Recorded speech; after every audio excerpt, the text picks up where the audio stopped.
Hello friends, welcome back to my channel. আজ আমি তোমাদের সাথে শেয়ার করব কুলের আচারের রেসিপি।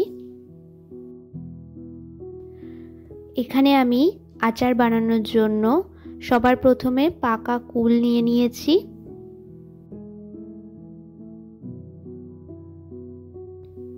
তো সবার প্রথমে কুলগুলোর থেকে বোটাগুলো ছাড়িয়ে আলাদা করে নেব।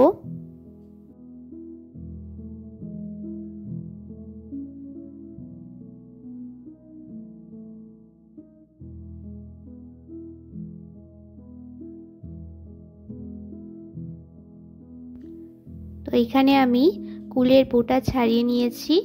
এবার কুলগুলিকে পরিষ্কার করে জলে ধুয়ে নেব।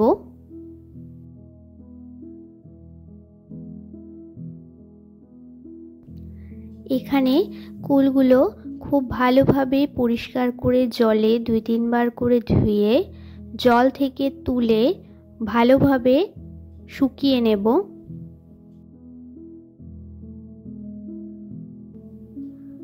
তো এবার পরিষ্কার করে নেওয়া কুলগুলো মাঝখান থেকে এভাবে একটু ফাটিয়ে নেব, এতে আচারটা খেতে আরো ভালো হবে।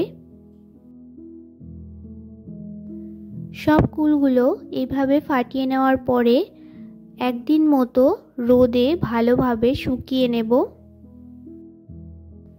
এখানে কুলগুলো খুব বেশি রোদে দিয়ে শুকানোর দরকার নেই, তাহলে বেশি শুকিয়ে গেলে আচারটা খেতে ভালো লাগবে না। এবার আচারের জন্য একটি ভাজা মশলা তৈরি করে নেব। এখানে আমি গোটা 5 ফোড়ন, জিরে ও 3টে মতো শুকনো লঙ্কা নিয়েছি। এগুলিকে খুব ভালোভাবে শুকনো খোলায় ভেজে নেব। মশলাটা থেকে যখন খুব ভালো একটি গন্ধ বেরোতে শুরু করবে, তখন এটা নামিয়ে নেব। এখানে মশলাটা হালকা হাতে একটু গুঁড়িয়ে নেব, খুব মিহি গুঁড়ো করব না, একটু দানা দানা রাখবো।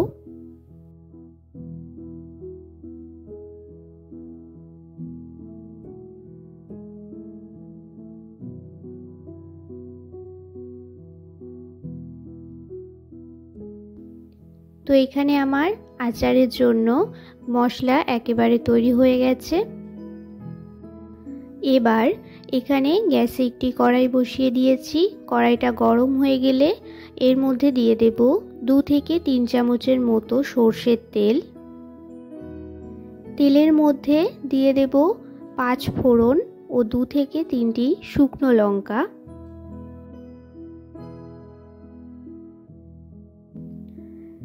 মশলাটা একটু ভেজে নিয়ে এর মধ্যে শুকিয়ে রাখা কুলগুলোকে দিয়ে দেব।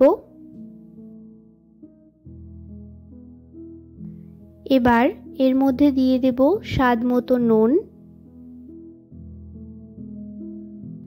পরিমাণ মতো দিয়ে দেব হলুদ গুঁড়ো। এবার খুব ভালোভাবে নাড়াচাড়া করে কুলটা একটু ভেজে নেব।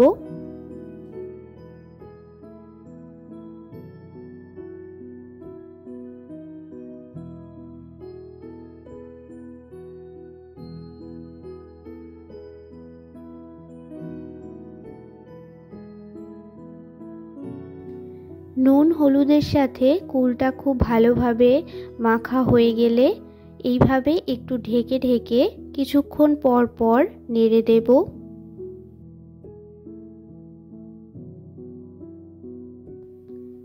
এবার এর মধ্যে দিয়ে দেব পরিমাণ মতো আখের গুড়। তোমরা এখানে কুলের টক মিষ্টির ব্যালেন্সটা রেখে মিষ্টি ব্যবহার করবে।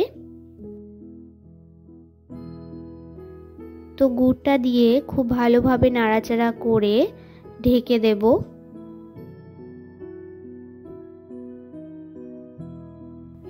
তো এই পর্যায়ে গ্যাসের ফ্লেমটা মিডিয়াম টু লোতে রাখতে হবে, নয়তো তলায় ধরে যেতে পারে।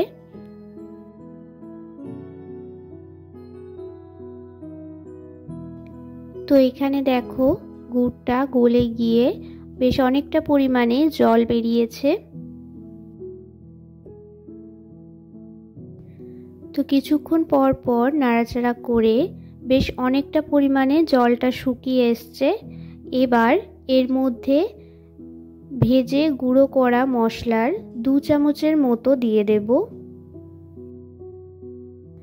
পুরো মশলাটা এখনই দিয়ে দেব না, নামানোর পরে কিছুটা দেওয়ার জন্য আলাদা করে রেখে দেব। তো এবার মশলাটা আচারের সাথে খুব ভালোভাবে মিশিয়ে নেব।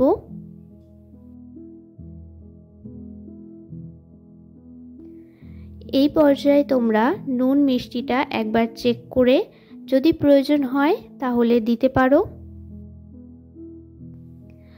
আমার এখানে সব কিছু একদম ঠিকঠাক আছে। তো এবার আমি কিছুক্ষণ নাড়াচাড়া করার পরে যখন এরকম আঠা আঠা ভাব চলে আসবে তখন আচারটা নামিয়ে নেব। তো এখানে আমার কুলের আচারটা একদম তৈরি। এবার এটা নামানোর পরে যে মশলাটুকু বাকি ছিল সেটা দিয়ে ভালোভাবে মিশিয়ে নেব।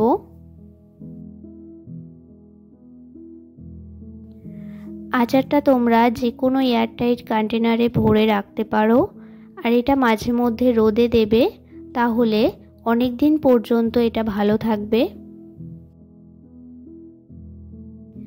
তো রেসিপিটা যদি তোমাদের ভালো লেগে থাকে তাহলে একটি লাইক করে দিও। আমার চ্যানেলে নতুন হয়ে থাকলে চ্যানেলটি সাবস্ক্রাইব করে পাশে থেকো।